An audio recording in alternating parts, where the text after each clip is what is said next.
आज हम बात करेंगे अथॉरिटी प्लॉट्स के बारे में, खासकर उन प्लॉट्स के बारे में जो 5% किसान कोटे की ज़मीन होती है।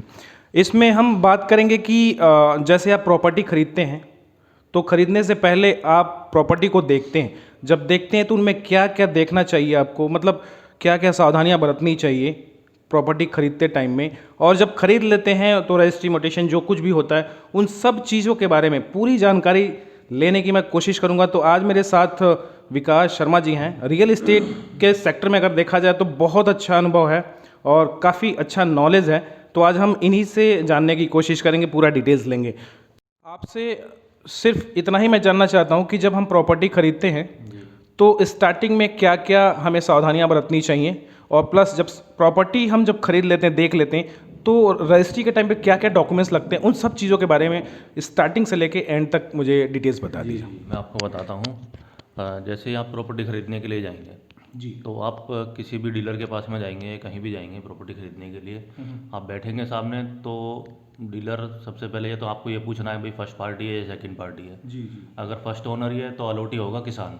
ठीक है। तो किसान का अलॉटमेंट लेटर, उसकी लीज डीड और उसका कब्जा प्रमाण पत्र और पोजीशन ऑर्डर, उसके पास ये पेपर होंगे।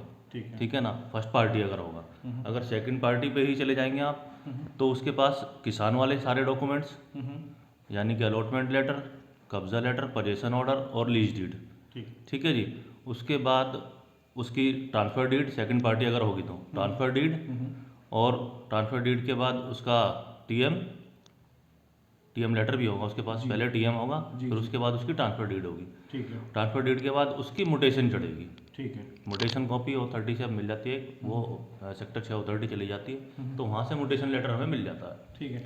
तो ये प्रोसेस है तो सबसे पहले। स्टार्टिंग में ये हम डॉक्यूमेंट्स पहले ये देखते हैं। डॉक्यूमेंट्स पहले देखने पड़ेंगे। फर्स्ट पार्टी है तो उसका अलॉटमेंट लेटर, कब्जा लेटर, पोजीशन ऑर्डर और लीज डीड।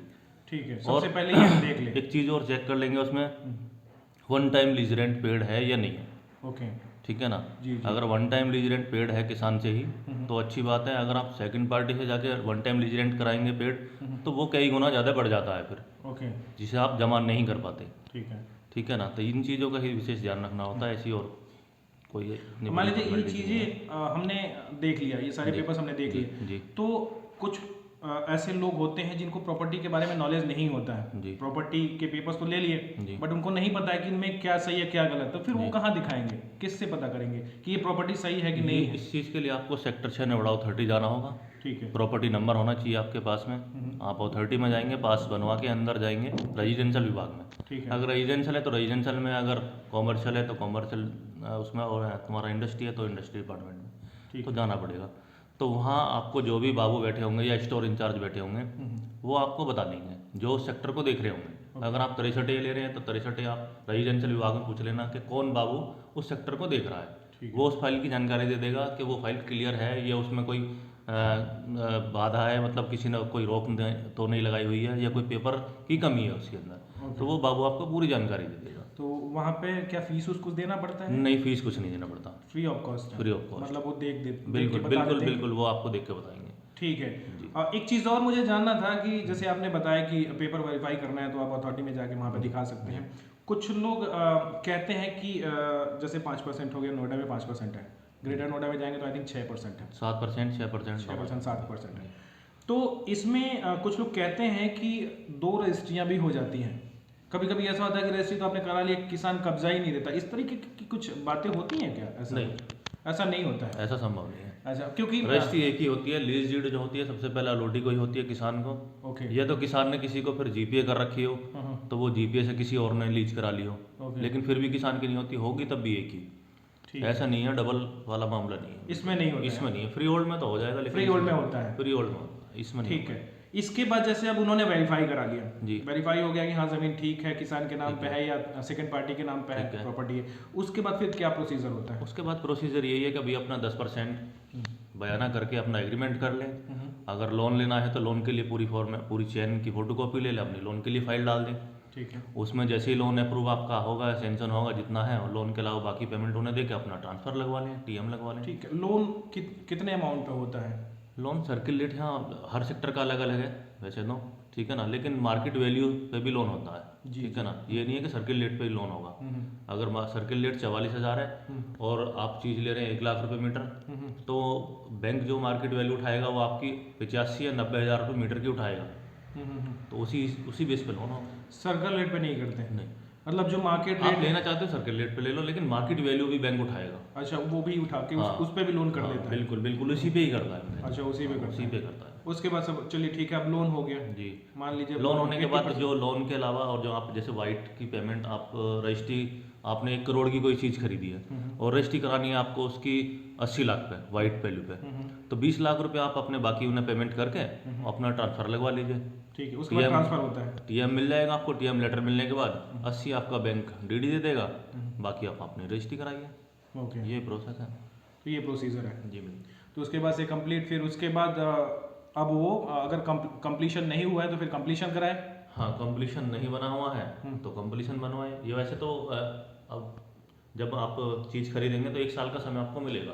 1 साल का मिलता 1 है? साल का समय आपको मिलेगा। खरीदने के बाद अथॉरिटी 1 साल का टाइम देती है? अथॉरिटी नहीं, आप जिससे खरीदेंगे वो आपको 1 साल का समय देगा ही देगा। अच्छा, हाँ बिल्कुल। ओके। अब वो वाला रूल नहीं है कि भाई जुलाई तक ही आपको बनाना है, ये आपको 6 महीने में बनाना है, ऐसा कोई रूल नहीं है। ये है कि आपको आज आप प्रॉपर्टी खरीद रहे हैं तो अगर आपकी रजिस्ट्री 2 दिन बाद हो रही है तो उससे आपका समय 1 साल आपको मिलेगा ही मिलेगा। ओके, टाइम एक्सटेंशन बोलते हैं उसे, टाइम एक्सटेंशन मिलेगी ही मिलेगी 1 साल ठीक की। है। अब मान लीजिए जब उन्होंने खरीद लिया, 1 साल बाद अगर वो बनवाते हैं तो क्या कंडीशन होता है? बनाने का क्या प्रोसीजर होता है कि कितने परसेंट प्रोसीजर बनाना बनाने है, के लिए कितने फ्लोर बनाने हैं? मेरी बात सुनिए, उसके लिए जो ना फ्लोर के लिए तो यह है स्टील पार्किंग और 2.5 मंजिल है, ओके, ठीक है ना। नोएडा के अंदर स्टील पार्किंग और 2.5 मंजिल है, जो भी 5% वाले टैक्स सेक्टर है, इनसे ज़्यादा है ही नहीं, ठीक है ना। और फिर प्रोसीजर ये है ना, कंप्लीशन बनवाना है या फुल बनवाना है, वो फिर आर्किटेक्ट के ऊपर डिपेंड करता है कि वो नक्शा पास कराएगा उनका, तो उस पर डिपेंड होता है। क्या ये भी कुछ कंडीशन होते हैं उसमें कि आपको कुछ परसेंटेज छोड़ने पड़ते हैं आगे पीछे, ऐसा कुछ? वो फिर मैं उसी चीज़ को फिर कहूँगा आपसे कि वो आर्किटेक्ट बताएगा आप फुल बना रहे हैं उसे स्टील पार्किंग लेके, या फिर कंप्लीशन ही बना रहे हैं, या स्टील पार्किंग ग्राउंड ही बना रहे हैं, फर्स्ट बना रहे हैं, इस तरीके से वो आर्किटेक्ट उसकी मेजरमेंट निकाल के पूरी तब बताता है वो कितना परसेंट। यानी कि 75% बनाना है आपको, अगर फुल बना रहे हैं तो 75% बनाना है, 25% छोड़ना है। ओके, हाँ वही है सीधा। कंप्लीशन में वही है कि जी 35% बनाना है, बाकी सब छोड़ना है खाली कंप्लीशन में।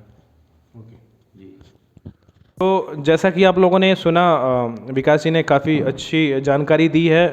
कभी भी आप प्रॉपर्टी खरीदते हैं तो क्या क्या आप लोगों को देखना चाहिए, स्टार्टिंग से लेकर एंड तक पूरी जानकारी उन्होंने दी है।